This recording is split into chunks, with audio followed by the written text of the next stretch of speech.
former number 2 overall pick. Could the Minnesota Vikings potentially be a suitor for Zach Wilson, who would more than likely get to sit under Kirk Cousins for at least 1 year, if not more, depending on how the Vikings want to proceed with Kirk going forward. But let's throw it to you, Tony, first. I think David's somewhat interested, but we'll get his thoughts after we hear from you first. What do you think about Zach Wilson as a Viking?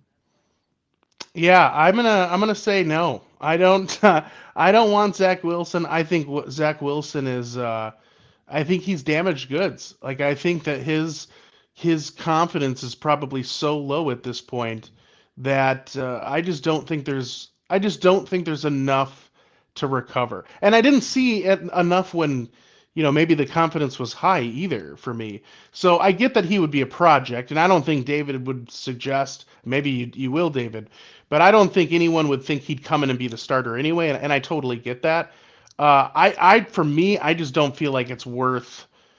I honestly probably rather have stick with Mullins as a backup than a guy like You Zach guys Wilson. just Plus, keep doubting Josh Rosen, the Rosen yeah, one, well, man. maybe The Rosen, Rosen but one. he's kind of the same thing. Where he came in the league, he's got some intangibles, but for whatever reason couldn't put it together, and then the confidence got beat to hell, and now they're kind of stuck in this hole. And I don't think there's enough. I just don't think there's enough there. And what I really didn't like about Wilson is it seemed like when the chips were down, he got a little mopey. He got a little, and that I don't know, man. I don't. I just don't. He rubs me the wrong way. I said this on a podcast earlier this week. Zach Wilson reminds me of lactose-free milk. Like it's milk, but is it really milk? So I don't know. Right? Sam Darnold 2.0, but actually worse than Sam Darnold because Sam Darnold's been playing pretty well, and they beat the Detroit Lions. The Carolina Panthers beat the Detroit Lions today. Wow. Yeah, big I don't win know for if I big want win to for play the Carolina. Panthers in the playoffs either. My favorite part about Carolina is they're just like, let's fire the coach, let's get rid of all of our good players, and then let's go win the division. That's right. That's right. Well, hey, you know what? Let's give some credit to Steve Wilkes. He's doing an outstanding job right there for the Panthers, I think, with the defense, and their offense has been playing pretty decently when Sam Darnold came in, so maybe Sam Darnold deserves a little credit. What's that, David? I said that's interesting with Steve Wilkes, and we're talking about Zach. We're talking about Zach Wilson and Josh Rosen. Steve Wilkes was the coach when they drafted Josh Rosen, and he only lasted 1 year at Arizona, and then they get rid of him and trade Rosen out, and they get Kingsbury, and they still haven't done anything. Yep, exactly. But it was all Steve Wilkes' fault, though, right? Yeah, right. Exactly. Right. But anyways, David, let's hear your thoughts on. What were you gonna say, Tony? You got to sell me on Wilson. I'm waiting for it. Okay, that's right. This is my thing, right? Okay, and it's a lot of intangibles. Hope you guys can follow me with it. All right. So the Vikings are 12-3, right?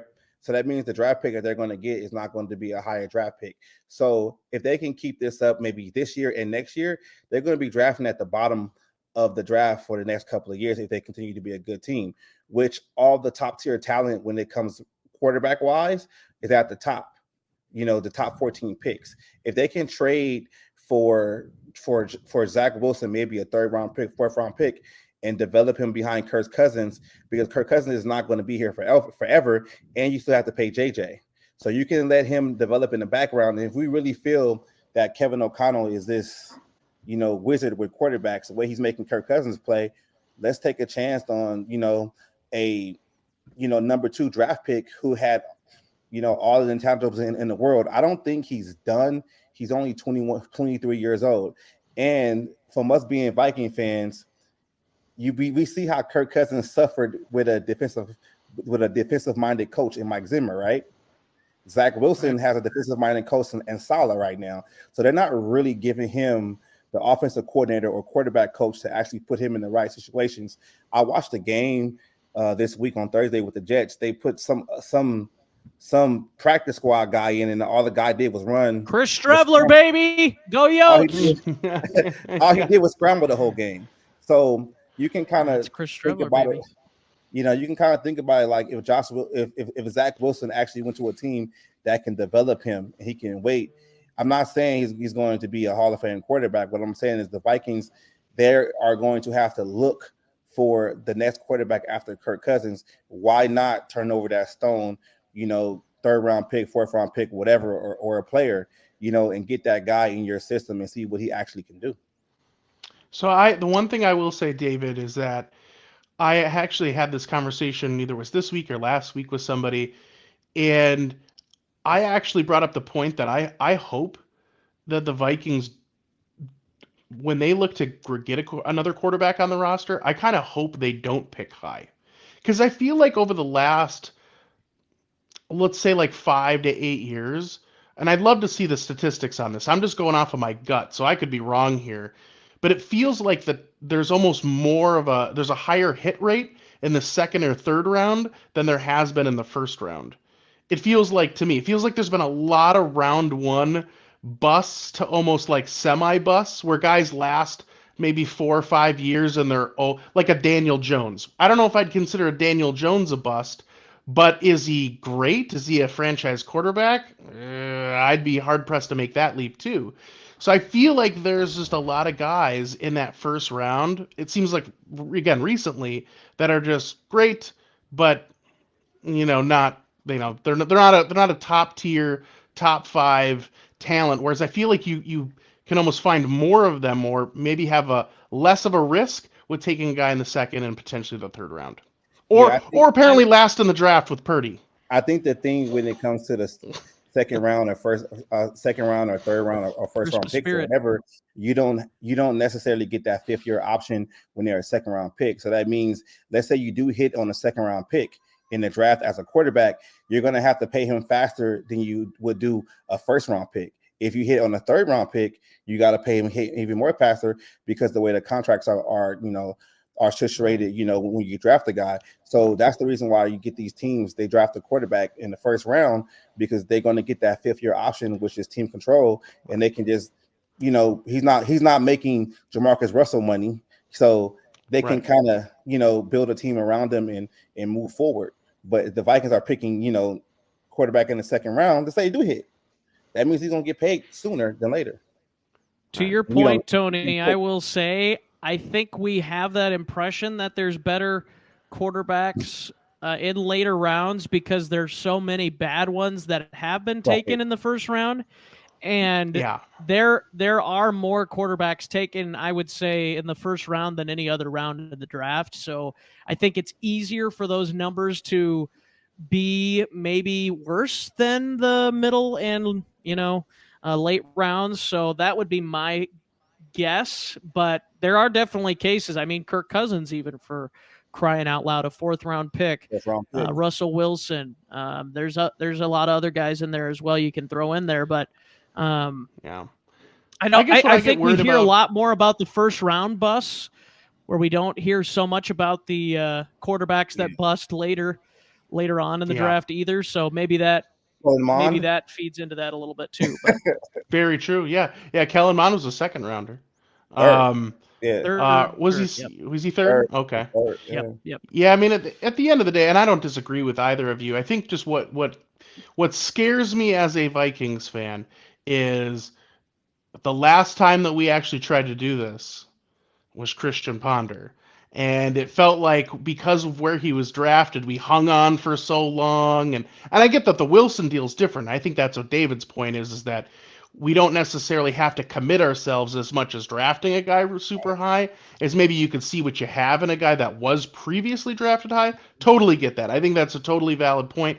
You kick the tires, see what you got. But as far as drafting a guy, I do worry about that because, boy, I don't want to say like Ponder really burned us, because I think Adrian bailed him out most of those years, because those were prime Adrian years. Yes. But if we had a guy where we don't have the weapon, I mean, I love Dalvin Cook, but Dalvin's not going to be a Derrick Henry or an Adrian Peterson. It's just not going to happen. Yeah. And Justin needs somebody to throw him the ball. You can have a floundering offense and still have some guys that put up big numbers, and then you can't win big games. So I just get worried about us getting stuck in that, because that sometimes takes 3-4 years for them to finally pull the plug. And boy, I don't want to go through a half a decade of that again. Yeah, I think they can't afford that right now. That's why they got to turn. They got to look for a quarterback now for the future, because you don't want to waste JJ's years with a Joe Blow quarterback. I mean, Cousins is great. So are you going to keep extending him? You can't afford to extend Kirk Cousins every year and have enough money to pay JJ and everything else. And now the offense is really going to look bad. And another thing that we're not even thinking about too, TJ has to get paid too, because his contract is about to be up. So like the Vikings have to really get creative in trying to move the money around and trying to like have the quarterback for, the next couple of years. Well, that's why, think David, for you me, forget it that depends. Lamar Jackson's coming here. You didn't know about that? I don't want him. I love him, but I'm kidding. Number 8 for number 8. Here we go. Nah, give me Kirk any day. My dad is real big on the running quarterbacks and everything like that. And I tell him every year, I'm saying, look, he's not playing. All right, he's not playing. Look at Kyler Murray. He's great, but he's not playing. Kirk doesn't miss a game. I'll take Kirk any day. Yeah. There's something to be said for that. What I will say about Zach Wilson is, if you can buy low, like I mean really low, like I'm talking 5th round pick or lower to get him in here, maybe a 4th. I wouldn't go to a 3rd round pick for him. I think if you can get a McDouble low. Yeah, that's exactly right. We're talking McChicken, double. Yeah, McDouble, McChicken, all on the McDonald's value menu here. But I would have real issues giving up more than a 4th round pick to get him in here, especially with the Vikings. By the way, don't have as much draft capital anymore coming into this year, so that's something to keep in mind. But I will say, if you get an impact player, it doesn't really matter if you trade away the pick or not. You get an impact player. So that would have gone for an impact player, or at least what you would have hoped would have been an impact player, which is why I loved the TJ Hawkinson trade, because you don't know if you're going to get an impact player in the 2nd or 3rd round. You know what TJ Hawkinson already is. You've seen him play well. So that's why I love that trade.